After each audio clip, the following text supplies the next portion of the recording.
السلام عليكم. كل سنة وحضراتكم طيبين، تنعاد عليكم وعلينا وعلى العالم كله يا رب الأيام بكل خير وصحة وسعادة. النهاردة أول حلقة من سلسلة أحسن القصص، الجزء الأول زوجات الأنبياء.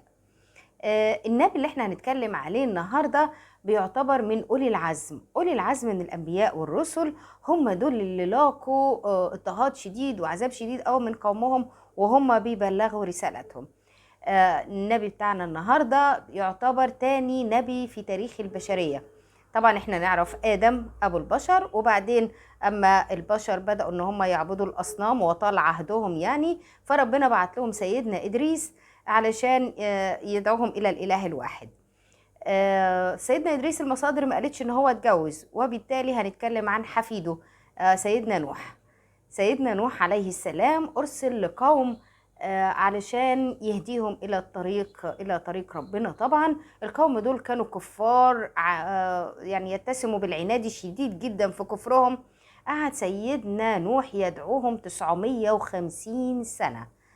950 سنة ما ملش، كان بيدعوهم ليل نهار في مجالسهم، بيروح لهم بيوتهم، بيروح لهم مجالسهم، بيعمل أي حاجة عشان يبلغ دعوة ربنا ليهم. بيقول لهم بصوا لأجسامكم، بصوا لنعم ربنا في المية والسماء وفي الحياة نفسها، لولا نعمه ما كنتوش تقدروا تعيشوا.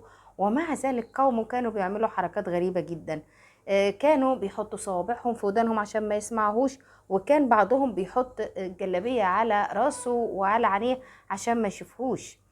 طبعا كان بيلاقي منهم استهزاء وشتايم وإهانات شديدة جدا وهو بيدعوهم إلى الإله الواحد. هل كان سيدنا نوح متجوز؟ كان سيدنا نوح متجوز. هو جوز واحدة بس توبته عن بنات حواء كلهم. الست دي كان اسمها والغة، بيعود نسبها إلى قابيل ابن آدم.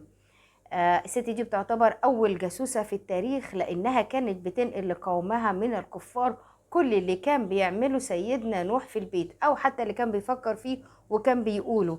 فكانت يعني عون لقومها على سيدنا نوح. كانت من المستهزئين بيه، كانت بتتفنن في تعذيبه واضطهاده. لما سيدنا نوح اشتكى لربنا وقال له يعني الناس دول مفيش حد فيهم عايز يؤمن إلا قلة قليلة، أعمل فيهم إيه يا رب؟ خدهم. ودعا عليهم بالعذاب. فربنا قال له اصنع السفينة. طبعا في صحراء واحد بيصنع سفينة، فطبعا أهله وقومه جم اتهموه بالجنون، وكانت زوجته من الناس اللي اتهمته بالجنون والسفه. ومع ذلك هو سيدنا نوح خلاص، يعني هو صنع السفينة. ربنا أمره إن الناس اللي أمنوا بيك دخلهم السفينة، لأنه مش هيؤمن حد بيك تاني. ودخل من الحيوانات من كل زوج 2. كان سيدنا نوح مخلف 4 ولاد، سام وحام ويافت والابن الرابع. طبعا ال3 الأولانيين أمنوا بدعوة أبوهم وطلعوا السفينة معاه. أما فتحت أو جه الطوفان، فسيدنا نوح دعا ابنه انه يركب معاه السفينة اللي هو الابن الرابع. فقال له لا، أنا هأوي إلى جبل، هروح على قمة جبل يعصمني من الغرق. طبعا سيدنا نوح قال له لا عاصم اليوم من أمر الله، وغرق الابن. لما سيدنا نوح نجى ربه إنه ده ابنه من أهله، فربنا قال له ده عمل غير صالح. أما زوجة سيدنا نوح فلقت جزائها في الدنيا، وهي أنها غرقت مع قومها الكافرين.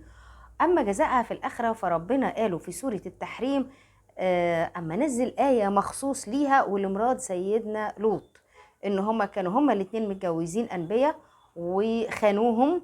والخيانة هنا المفسرين أرجعوها أنها مش خيانة ارتكاب فاحشة قد ما هي خيانة عهد وميثاق الزوج، انها ما امنتش برسالته، انها كفرت مع قومها، انها كانت بتعين قومها على ايذائه.